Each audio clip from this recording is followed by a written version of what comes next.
Alright, focus this thing. I thank everybody for their support. I thank everybody for the positive feedback from the last video. It really means a lot to me, and that's why I'm here again, because I realized that, you know, there's an audience that wants to hear this. So let's get right into it. So what I want to do today is to give more context to Mark the Monk, because Mark the Monk is a story that I've told a couple times on many different platforms too. All of them had different levels of formality, so to speak. So like the degree or the thickness of the story that I could get into was limited by pretty much where I was, who I was talking to, and just how I felt at the time. But right now, you know, this is me making a conscious decision to really speak honestly, openly and candidly. My parents a little bit. Father was an electrical engineer at my time of birth, and my mother was a secretary at my time of birth, right? So my father grew up residing in St. Mary to a mother that used to clean hotels for a living, and my grandfather was a farmer, put food on the table and was always there, you know, a stand-up guy. My mother grew up in St. Mary, between St. Mary and Portland, and mommy grew up raised by my grandma, who is a nurse, and her father, who was pretty much more or less absent for majority of her life, right? Both of them came from backgrounds that were pretty lower class, so to speak, and because it was lower class, they basically had to, you know, develop their strategy for success, or what they believe the strategy for success is. You get me? So for both of them, I would say that their strategy for success was cynicism. They both provided every single thing that I needed as a child and more. I had no idea if my parents were rich, poor, middle class. Like, this type of thing just did not matter to me, because I always had food, I always had clothes. But they were very cynical in their approach to life, because, you know, that was their approach to success. Just cynicism. You get me? Always prided themselves on being self-sustained, self-efficient, self-motivated, and just self-driven. You get me? Self, me, I. And I want to believe that's because my father grew up to a farmer and a housekeeper, if we're keeping it 100%. I'm not using these words or occupations to define who my grandparents were as people, but I'm just saying like how it is that it could be internalized. You get me? So daddy grew up to people that couldn't really help him get to university. He couldn't get financial support from his parents, is what I'm reaching for. So daddy from a young age have to hustle. Daddy from a young age have to find different ways to basically upskill himself and make himself more valuable, so he can ask for more value. Mommy now, I want to believe that her cynicism came from the fact that, you know, having an absent father and having a mother too that was pretty cynical about certain things. And this is kind of regular in Jamaican homes, where people kind of parent and lead with fear. So it's always, what is it that you don't want in life? You're always motivated by what you don't want in life. You get me? So to make all of this make sense now, grew up with loving but cynical parents, and then it created this weird dichotomy in myself, where I would find myself wanting to grow closer to people, have friends, you know, really open up myself and become vulnerable to people. Like, I wanted friendship in people, but then growing up and seeing my family sort of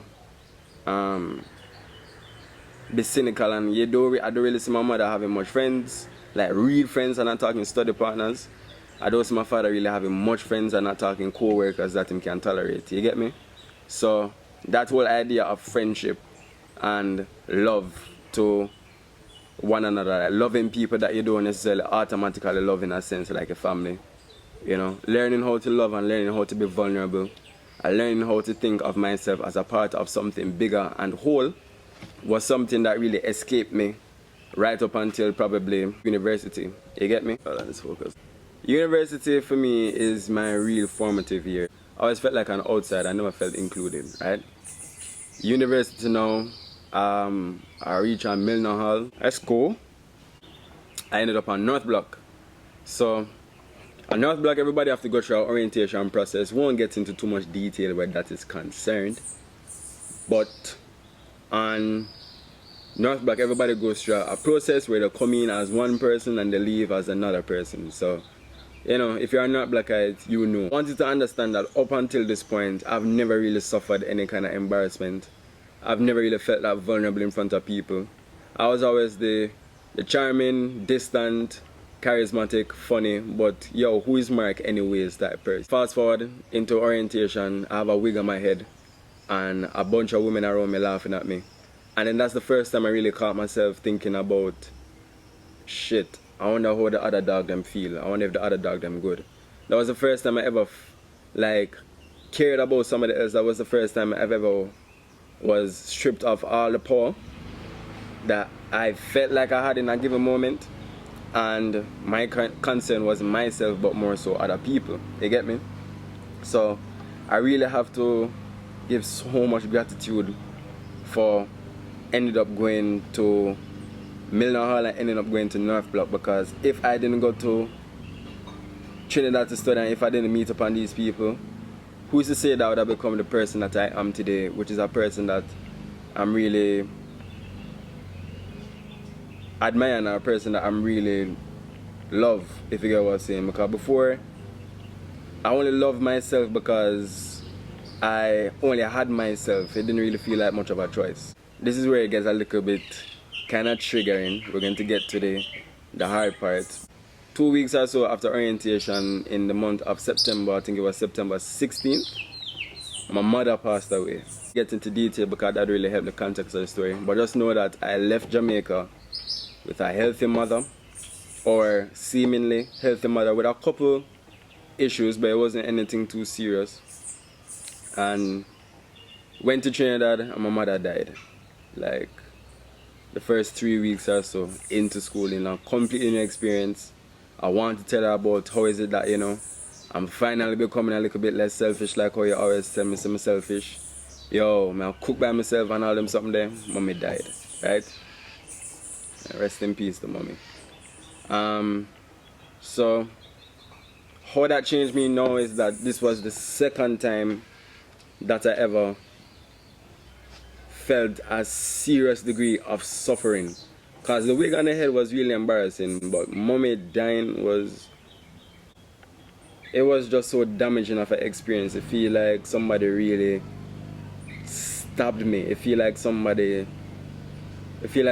stick a knife into my belly and kind of wring it and just make sure it touched everything inside of me. It really got me. It got me to this empty vessel that just was like floating throughout life. Like I really feel like I had no purpose to live. Like from that day on, my life felt like a timer clock to when I die. And that kind of developed a sense of me living up here. Like I could no longer really experience life for what it is really and truly. Like all that life was just the passing moments until I ultimately die. I couldn't enjoy life anymore. I was thinking about my death every single day. I told university to stay like, your mother can dead, and nobody not even realize because everybody is equally depressed. You get me? So I actually told everybody about the passing of my mother during going for North Block rep, right? I told everybody on the block about it. Not just my friends, like the people that was close to me, like Dexter and Rain and Brandon and a couple of the Jamaicans. And my roommate at the time knew about it and saw what I was going through.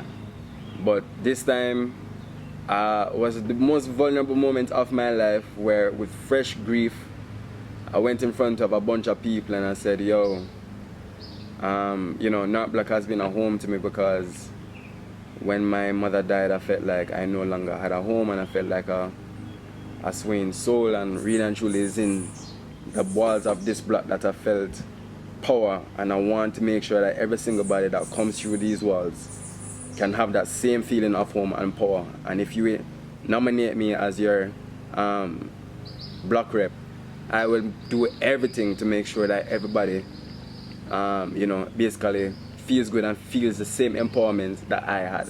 That was the speech in essence. After one night, I cried so hard. That night I cried so hard. One of the first nights that I cried ever since my mother passed. And the tears was because I finally had the will to live. I finally had the will to be alive. I had purpose. My life had purpose again. You understand? And then I realized that my purpose is to help others. The more that I put myself in front of people and the more I kind of become vulnerable, the more I accept who I am and shared my story, is the more love and light that I really started to experience. You get me? I was still depressed. I was still extremely anxious. You get me? It's not until now, the year after being black rep, that I was no longer black rep, and I started to feel kind of empty again, because I was no longer black rep and I could no longer help people that way again. And I remember having a lot of anxiousness during this time. Like while I was a black rep, the anxiousness was at bay because I was living a life that I thought was of purpose. But now I was thinking about what is it I'm going to do after I leave school, that sort of thing, the regular anxiousness with the final year. This is where you get to the actual reason why I'm called Mark the Monk.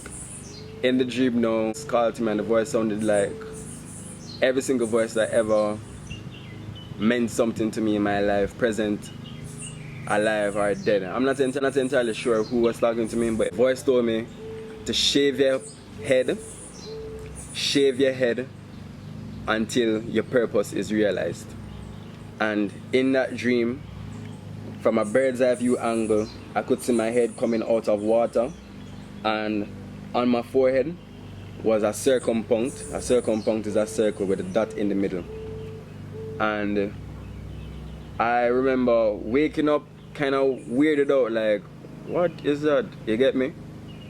Ignored it. Then it came again, and keep in mind that during this time I was highly depressed. I was very lowly. You don't really dream and have dream recall when you're depressed, right? So the next day, I woke up and I remember I had that same exact dream. So I said, you know what do I have to lose? I have a receding hairline anyway, let me shave my head. I went to the barber on the block at that time, Matthias, West Block, and I tell him, yo, shave off every single thing on my head. Shave it clean. Him say, well, you sure? I say, yes, shave it down, cleave it, clean off everything. So him shave it down now, and I remember that was the first time in a while like I felt like more than just my problems. That was the first time in a while like I was feeling everything and I was like at peace with it, like I was vibrating at the frequency of the earth. That was the first time I really felt like I was existing in my truest, most confident, most absolute form, with a bald head. You get me? It might sound simple, but I felt like it just allowed me to become another version of me. I had to change again, so I had to evolve, into another iteration of myself. That's when I became the bald-headed, strong, disciplined guy that you know as Monk. You get me?